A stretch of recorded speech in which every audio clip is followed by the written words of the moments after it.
सुनाओ Bharat coking coal limited, अब देखिए 33 रुपये 28 पैसे का प्राइसिंग हमें देखने को मिला। एंड यहाँ पर ये आईपीओ जो आया बड़ा क्रेज था, लेकिन जो मार्केट का हाल था उसने इस आईपीओ को फलने फूलने नहीं दिया। Hi, this is Dev and watching traders diary.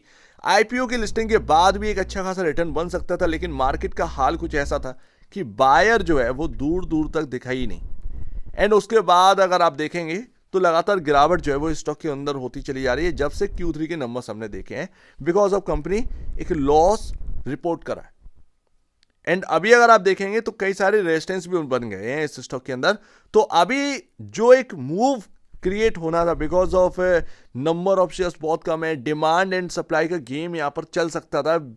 Her IPO में चला है लिस्टिंग के बाद, लेकिन आपका जब आईपीओ लिस्ट हुआ ना तो वो मार्केट का कंडीशन खराब हो गया। मार्केट का कंडीशन अगर ठीक होता तो इसको पहुंचा देते ये लोग 60 रुपए पर, बिकॉज ऑफ डिमांड ज्यादा होती, सप्लाई कम होती। बात साफ है।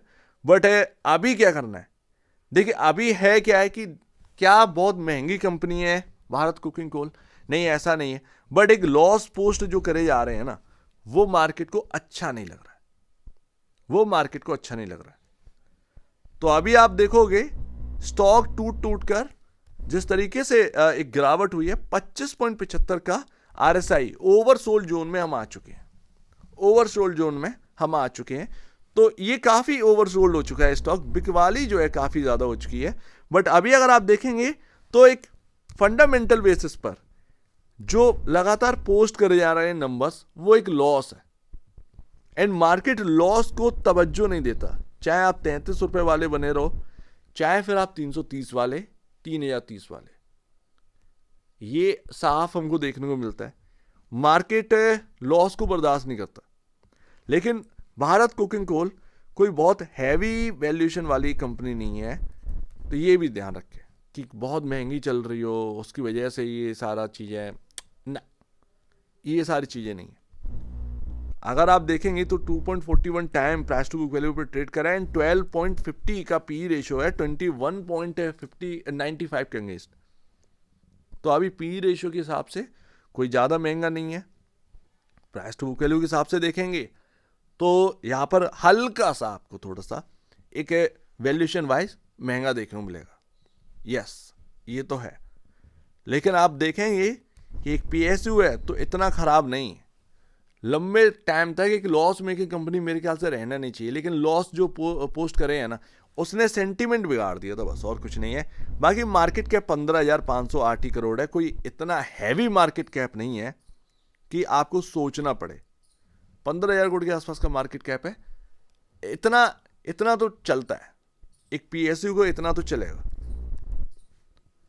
अब नीड तो है ही भाई, बिकॉज ऑफ काम जो है वो एकदम ठीक है, बट एक जो लॉस पोस्ट करते हैं ना, ये मार्केट को अच्छा नहीं लगता है। एंड वही सेंटीमेंट फिर बिगाड़े हैं। खैर, अभी देखते हैं कि क्या रहता है। बट 30 रुपए के आसपास आपको सपोर्ट मिल रहा है।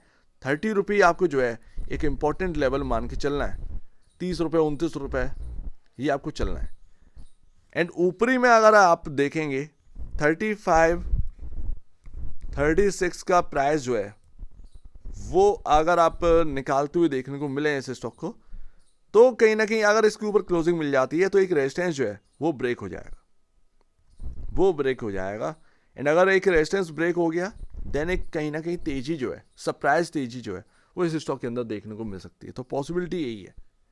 हालांकि बस ये है कि हाँ भाई, मार्केट में जो है पैसा बन गया आईपीओ में जिन लोगों का, उन्होंने तो कमा लिया, लेकिन जो नए इन्वेस्टर एंटर किया उसने पैसा नहीं बना पाया। सेंटीमेंट भी मार्केट के काफ़ी बन गए थे। एंड इस तरीके से मार्केट जो कोलैप्स हो रहा था उस वक्त, वो बायर फिर आता नहीं।